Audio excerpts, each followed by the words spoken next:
Hari ini Afghanistan jadi perbincangan di media sosial karena diangkat oleh seorang influencer dengan nada yang menyudutkan pemerintah Afghanistan saat ini. Tapi benarkah dengan narasi tersebut? Hari ini sudah hadir bersama kita di Little Podcast Bang Syafiq yang selama 7 bulan berkeliling Afghanistan ke berbagai provinsi bertemu dengan pejabat-pejabat yang ada di sana serta menelisik kehidupan tradisi masyarakat yang ada di Afghanistan. Langsung aja ke Bang Syafiq nih Bang. Bener nggak nih anak-anak perempuan setelah umur 12 tahun setelah 6 SD itu nggak boleh sekolah lagi di Afghanistan? Bohong banget. Karena gini, saya tuh udah di sana udah hampir 7 bulan lebih. Iya, 7 bulan. Jadi semua seluk-beluk atau yang modelnya jelek, mau lihatnya bagus, saya tuh langsung hadir di situ, lihat langsung di Afghanistan.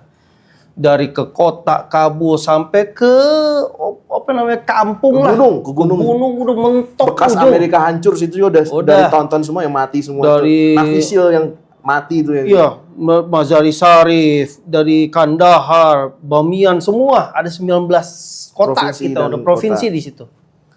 Jadi udah tahu nih semuanya kita ketemu sama Taliban. Pemerintah saya tanya ya. Tuh banyak tuh media-media yang bilang kalau misalnya ya ngomongin perempuan, khususnya perempuan ya, diskriminasi dan lain-lain kayak gitu. Ya kita lihat di situ semuanya kadzab, bohong, bohong besar. Bohong besarnya kenapa? Karena saya lihat sendiri, Ana nih lihat model kayak gitu. Ada kita contoh ya. Jadi Taliban itu anak-anak perempuan khususnya, jadi kelas 1, 2, 3, 4, 5, 6 SD. Kalau di sini 6 SD nih, SD. Jadi kalau misalnya 6 SD, dia udah beres, udah selesai. Kalau di sini kan ada SMP. Kalau di situ tuh kejuruan langsung naik situ. Jadi diarahin nanti. Ini si perempuan ini mau jadi apa? Oh, saya mau jadi dokter. Oh, saya mau jadi perawat. Oh, saya mau jadi ya banyak lah. Ada dia mau jadi jadi penulis gitu.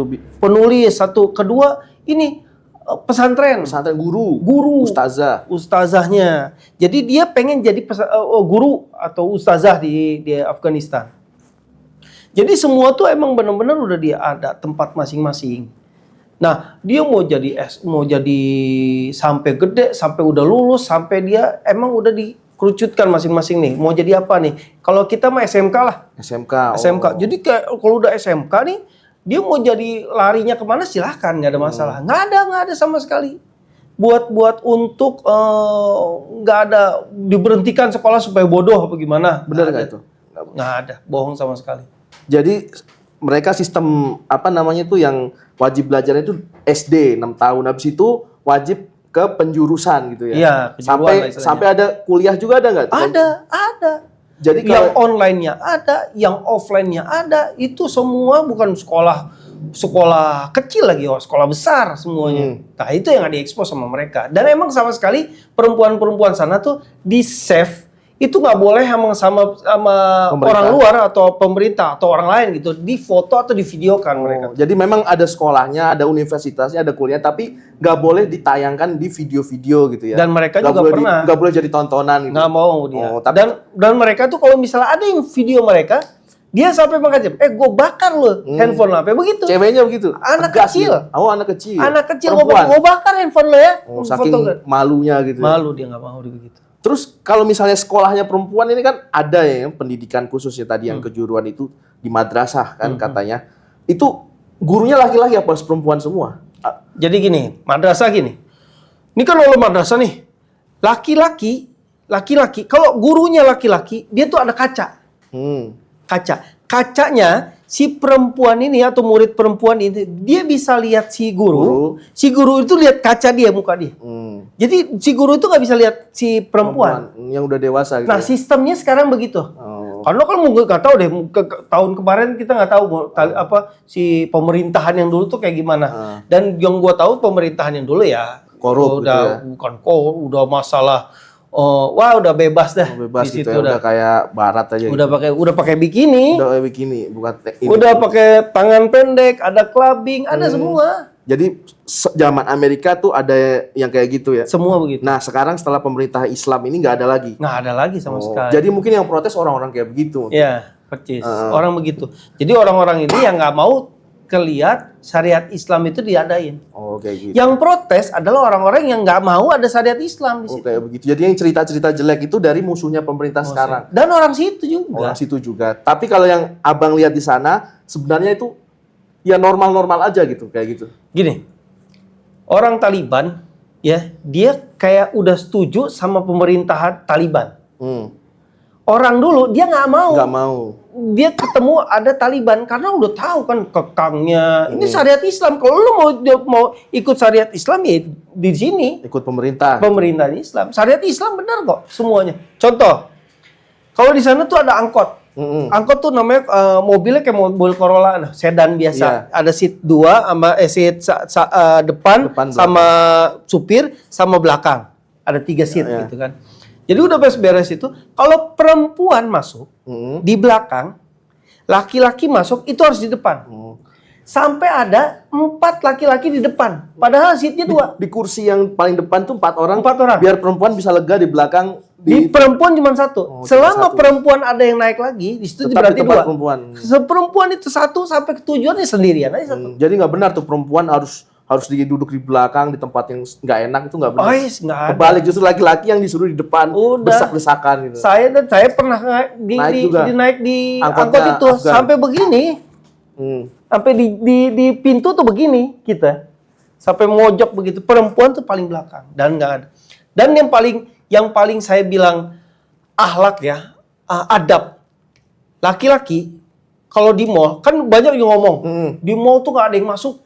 Nggak ada yang masuk, kenapa? Nggak ada yang masuk, banyak yang ngomong nih. Saya mendatang sendiri ke mall itu, masuk dengan perempuannya, bejibul. Isinya perempuan semua mall. Perempuan. Laki-laki di pasar. Mau dia mau makan, dia mau ada restoran, mau makan es di situ sendiri. Perempuan semua. Perempuan. Dan kita tuh nggak bisa lihat. Kita tuh harus ada adab karena akhlaknya Muslim. Begitu. Jangan melihat cewek. Melihat bukan mahramnya. Iya. Jadi pasti orang perempuan masuk ke sini, kita buang muka. Buang muka, malu gitu. Masuk lagi perempuan. Sama begitu perempuan juga. Kalau kita pas berangkat ke waktu itu ke desa gitu ya, ada lewat perempuan masuk gitu kan dari sawah apa gimana. Kita pakai mobil nih. Si perempuannya langsung balikin badan. Si perempuan itu langsung balikin badan. Ada ahlaknya begitu. Adabnya begitu. Udah tinggi gitu ya. Udah. Jadi kalau kita lewat kalau kita lewat udah. Jadi perempuan itu udah nggak ngelihat muka, udah aja buang muka, begitu, baru bisa jalan dianya.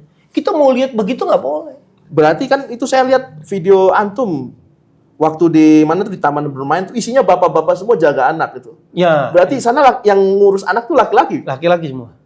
Jadi ada Dufan Afgan, modelnya Dufan Afgan. Jadi ada dulu dia pas kemarin 7 bulan yang lalu itu ada keluarga masuk. Perempuan masuk, nggak ada masalah. Tapi ada muhrim. Oh, yang ada muhrim bebas masuk. Bebas masuk. Di restoran juga sama. Masuk ada muhrim di basement, ada yang di atas buat laki-laki. Ada juga. Ada juga buat privat khusus buat keluarga. Jadi memang dipisah-pisahkan ruang publiknya seperti itu ya. Iya, akhlaknya begitu, adab muslimnya begitu, syariat Islamnya begitu. Jadi bukan melarang wanita keluar ya, tapi membuat wanita keluar itu sesuai syariat Islam seperti itu. Nah, itu bagi mereka tradisinya seperti itu. Kalau itu kan kemarin dibahas rumah sakit katanya kekurangan dokter, perempuan susah berobat lah. Bener nggak itu? Perempuan susah berobat karena nggak bisa diobatin, karena perempuan dilarang jadi dokter, terus perempuan berobat ke laki-laki nggak boleh, akhirnya perempuannya nggak berobat. Bener nggak gitu isunya media barat tuh? Salah banget. Salah 1000%, bukan 100%, 1000%. Dusta berarti itu ya? Kazab udah. Bohong. Udah paling bawahnya. Bohong udah. Jadi gini, kenapa saya bisa ada di rumah sakit di Afghanistan? Saya tuh punya teman di Afghanistan, kebetulan orang Taliban juga. Dia kecelakaan motor, tangan patah. Mau nggak mau harus berangkat ke rumah sakit. Saya berangkat ke rumah sakit. Datang semua, susternya perempuan, dokternya perempuan, yang datang perempuan. Ini semuanya perempuan. Pasiennya laki-laki. Pasiennya laki-laki. Boleh? Ada. Oh, gitu. Dan dirawat di situ. Berarti memang ada rumah sakit perempuannya punya rumah sakit sendiri juga ada? Ada. Perempuan khusus buat perempuan ada. Laki-laki yang mau di perempuan yang fokus laki-laki bisa. Bisa. kalau darurat gitu. Oh, darurat otomatis dah kayak gitu. Kemarin kan udah terlalu patah lah, ujungnya udah patah. Jadi harus ada perempuan di situ, kelewat perempuan, pegang, dirapihin, Rapiin gitu. dirapihin sampai Sampai patah. patah itu ya. Laki-laki pada pasiennya. Laki-laki. Kalau yang itu yang saya lihat juga video-video antum waktu itu lagi pesta nikahan itu semua nyiapin laki-laki tuh. Kemana perempuannya? Jadi yang pesta itu perempuan itu khusus di dalam rumah, Di dalam rumah. nggak boleh masak, nggak boleh ini. Yang belanja laki-laki. Yang belanja laki-laki. Yang belanja laki-laki, satu baja itu isinya makanan semua. Dan setiap hari mereka tuh cuman belanja tuh laki-laki. Kalau di pasar jorok ya kalau bisa kita bilang, pasar jorok itu kerjanya semua laki-laki. Laki-laki semua yang kotor. Mau yang jus, mau yang ini, mau jualan pakaian perempuan laki-laki. Laki-laki. Laki-laki. Yang nggak boleh di sana, tukang jahit, Tukang jahit. itu ngukur baju perempuan nggak ada. Oh, nggak boleh. Nggak ada sama sekali. Kenapa? Baju perempuan dibikin sendiri sama perempuan itu. Berarti Jadi bikin perempuan. teman antum yang di Afgan itu juga laki-lakinya itu harus bisa masak juga berarti ya? Wajib bisa masak. Masak, kebuli pulau, udah semua ada. Potong Udah. kambing semua laki-laki semua. Semua. Ngebersihin sayur semua Semua. laki-laki. Ngupas semua laki-laki. Semua laki-laki. Terus yang itu apa namanya itu mandiin anaknya, bawain anak laki-laki juga. Kalau mandiin anak kayaknya sih perempuan. Ya. Perempuan. Saya belum pernah lihat. Belum Kalau lihat, ya. intinya dari rumah itu, jadi gini, rumah di Afghanistan itu ada ruang kayak tamu satu full gitu, satu khusus buat ruang tamu. Jadi udah nggak boleh keluar masuk nih. Ruangan itu dibedain sama ruangan rumah. Rumah, jadi pas masuk itu ada gerbang satu lagi, itu buat keluarga. Itu yang sama sekali kita sendiri tidak boleh masuk. Oh, ada pintu berbeda buat Beda. keluarga dan tamu gitu. Tamu nggak bisa, satu rumah sendiri ruang tamu. Gitu. Jadi emang nggak bisa sembarangan buat lihat orang, dan orang lirik wanita aja. Itu benar-benar aib buat mereka tuh lihat perempuan gitu yang bagus gitu. Akhlaknya juga udah nggak benar gitu. Jadi emang syariat Islam. Lu kalau nggak mau bikin syariat Islam Ya bukan negara bukan di Islam. situ. Tempat lu bukan di situ. Iya, memang punya tradisi sendiri setiap Beda. bangsa gitu ya. Iya. Terus kalau misalnya apa namanya? Kalau misalnya mau dibahas sekolah nih ya. Kalau perempuan bekerja itu kan katanya perempuan gak boleh keluar rumah, tapi ternyata yang antum misalnya perempuan kerja juga. Kerja di semua. kayak di kedokteran, terus apa namanya? Ada kecantikan Kecantikan. juga ada. Jadi Kecantikan. ada apa namanya? Ya cantikan kayak lipstick, jual-jual kecantikan lah jual-jual gitu. barang Ah, khusus itu di cantikan situ. perempuan yang jaga. Di mall itu rata-rata orang yang jual, tapi bukan di pasar. Oh, kalau di pasar laki-laki. Dikasih tempat, dia tuh emang dikasih tempat untuk tempat yang bagus. Di mall, di AC. mall, Nggak ada tuh yang Toko, namanya. di toko-toko besar gitu ya. Iya, kayak pasar-pasar becek lah dan lain-lain itu nggak ada Laki-laki perempuan. semua itu Laki-laki tugas. semua Kayak yang jualan. gitu ya. Sopir ada nggak perempuan? Nggak ada ya. Sopir nggak ada perempuan, nggak ada sama sekali perempuan. Terus kalau misalnya apa namanya mau nikah di sana kan katanya apa namanya anak perempuan dipaksa nikah, itu benar nggak tuh? Wah, bohong itu. Karena gini, rata-rata perempuan di sana kalau kita nikah itu orang yang minta keluarga. Keluarga siapa? Jadi keluarga terdekat dia. Oh, keluarga terdekat dia. Jadi kalau misalnya keluarga ketemu sepupu, nah ini ketemu sepupu. Tapi orang yang ketemu sepupu aja udah nggak pernah ketemu. Jadi itu kalau mau nikah nih, udah nggak lihat si perempuan, ibu yang lihat perempuan. Oh, ibunya. Laki-laki ini nggak pernah lihat. Pas nikah hijab kabul baru terbuka. Oh, ini perempuan. Nah itu nikah. Baru nikah. Jadi Iya. misalnya katanya perempuan itu dijual, dipaksa nikah tuh nggak ada itu. Nggak Nggak ada. Nah, Atau mungkin ada tapi bukan yang mainstream di Iya, sana. bukan niat juga, beda lah. Beda ya. Kayak kita kan punya mahar juga, punya Mahar ini juga, ada juga. tradisi Bukan gitu. itulah. Yang dia bilang jual itu ya jual ke orang beda lah.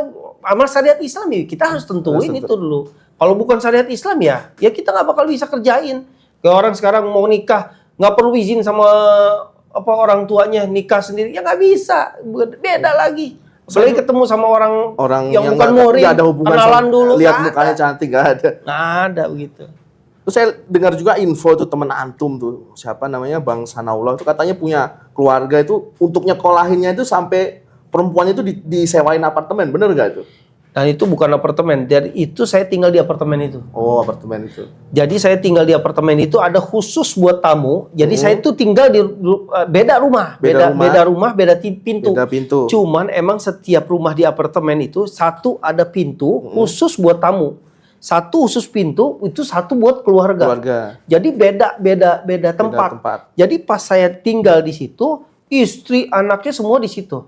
Jadi yang sekolah. Jadi kalau misalnya dia tinggal di satu desa gitu kan, dia pindah ke Kabul itu kota buat sekolahin anaknya. Buat sekolah anak perempuannya. Dan semua ada di situ.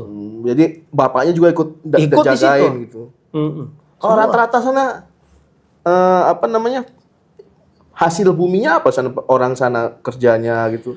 Kalau teman kita ini dia jual ekspor impor ke Cina. Gitu. Jadi orang-orang punya lah istilahnya. Orang berpunya ya. Dan orang-orang sana juga emang ada sedikit yang nggak mampu. Memang ada sedikit yang ada normal ya itu. Ada negara emang orang yang miskin, ada yang miskin, kaya. Dan kebanyakan lah orang yang nggak mampu di sana. Jadi dan yang nggak mampu itu setiap hari pasti ada yang ngasih roti. Ada yang bantu gitu. Jadi setiap hari masyarakat emang sudah ada sistem sedekah gitu pasti. Udah ada. Jadi ada orang gini yang masya Allah ya, dia beli di satu toko roti gitu ya, roti namanya Dudey. Kalau misalnya di Afghanistan panggilan Dudey. Nah, satu roti itu kalau satu bulat kira-kira hampir diameter 25 cm lah. Itu harganya cuma 1.200 perak. Gandum tuh. Gandum gede itu yang. Oh, gede gini. Jadi satu makan itu ada orang kira-kira beli 10. Sisain 2 buat ditaruh di keranjang. Untuk orang itu, gratis buat orang yang mau ambil gitu ya. Iya. Ambil lagi sedikit, taruh lagi. Sampai dagangan dia cuma ada 2 biji, yang ini ada kira-kira hampir 100. Jadi yang dikasih ada segini, yang dagangan aslinya beda sini. Jadi yang nunggu nanti ada tuh di bawah tuh. Ada orang lain yang miskin-miskin tuh ya. Udah ngantri tuh. Perempuan pakai cadar semua begitu. Dan alhamdulillah setiap Jumat, Ana nih, ya kan, sebagai leader project di situ, itu ngebantu setiap Jumat itu sampai $100. $100. Untuk warga yang kekurangan di Afghanistan. Banyak, masya Allah. Cuman emang nggak cuma satu tempat, tapi ada beberapa tempat gitu. Di tempat, keliling. Kalau di satu tempat situ, satu tempat situ lagi, karena bakal kredit nih. Banyak bu. Itu dapat $100 itu ya udah banyak ya. Udah banyak, udah hampir 1.000 kali itu. Berarti emang ada yang miskin tuh normal ya, nggak semuanya miskin tapi ada. Terus ini yang rame juga itu orang bahas kan katanya di sana produsen opium tuh, narkoba tuh. Waktu antum di sana udah dibasmi atau? Udah aman. Udah aman dari ya? Pertama tuh mereka cerita nih pembasmian dari opium narkoba nih itu semua banyak kartel-kartel. Itu sampai ini cerita dia ya, mafia, bukan Anda yang ngalamin, bukan, ini cerita dia. Itu semua di jalan sampai habis. Disikat semua sama pemerintah Islam. Ada yang mau bertobat, oke, dimasukin ke penjara atau ini kalau bangsa kita tuh direhab lah. Direhab butato semua orang Afghanistan, orang Pashtun semua rehabilitasi sampai sembuhnya. Sampai sembuh. Sampai saya kenal sama orang itu, ada orang kebetulan dia punya tetangga kita di apartemen di Kabul itu. Itu. Berarti udah istilahnya kartelnya udah dihabisin semua. Udah habis, nggak ada lagi. Jadi kartel sama syariat Islam langsung hancur dalam waktu singkat itu. Iya, dan emang pertamanya kan emang kalau Taliban tuh dia ngasih pertama kan pas menang pertama tuh dia ngasih terenggangan batas waktu gitu. Batas waktu. Ente baik-baik yang penting jangan pakai deh Jangan pakai tapi lo terus dikit-dikit dapat penghasilan, akhirnya dibantai semua. Sekarang pakai gandum dan lain-lain kayak gitu. Jadi maksudnya petani narkoba di sana itu dikasih tenggat waktu supaya mengganti tanaman. Iya. Begitu mereka tenggat waktu habis yang ngeyel dibasmi gitu. Kayak gitu. Nah, itu orang-orang kartel itu yang ini beneran pakai senjata, pakai tank segala datangnya. Nggak tahu siapa yang biayain, kok nggak tahu dah tuh. Jadi kartelnya itu punya tank di sana? Ada. Tapi langsung disikat. Tank, basok ada. Semua. Pokoknya ini satu kota nih udah isinya berserakan mayat udah. Kartelnya kata dia. Kita nggak tahu deh. Karena zaman deh sebelum kita datang situ. Sebelum datang ke situ gitu. Udah nyampe sono mah aman. Udah kayak Jakarta. Lampunya masya Allah bagus-bagus.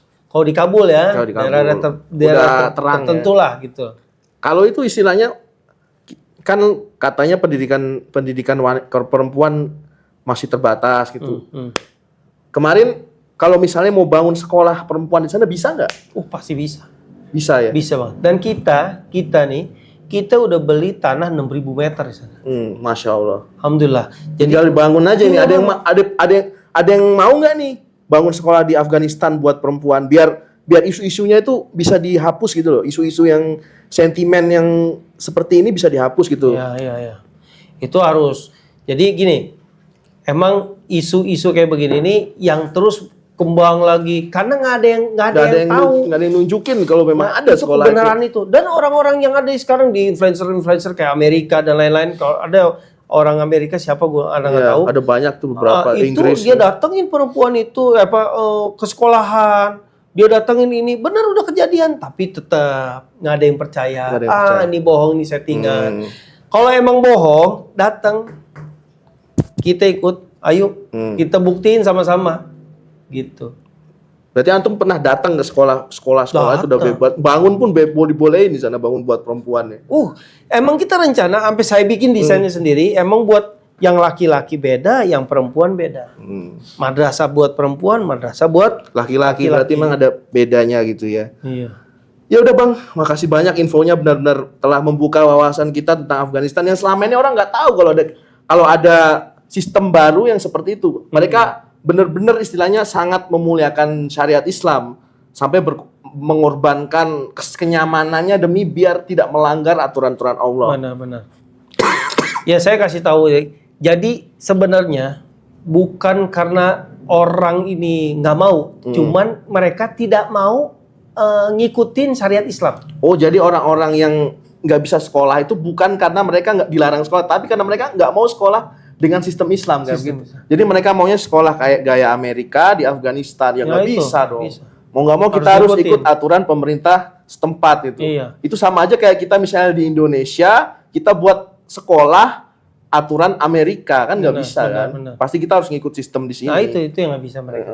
Jadi harus ikut syariat Islam. Kalau nggak, ya nggak boleh tinggal di Afghanistan. Ini jangan nyalahin orang buat orang melakukan syariat Islam, tapi lo sendiri nggak mau ikut syariat Islam. Lo harus ikutin syariat Islam dulu, baru lo bisa paham.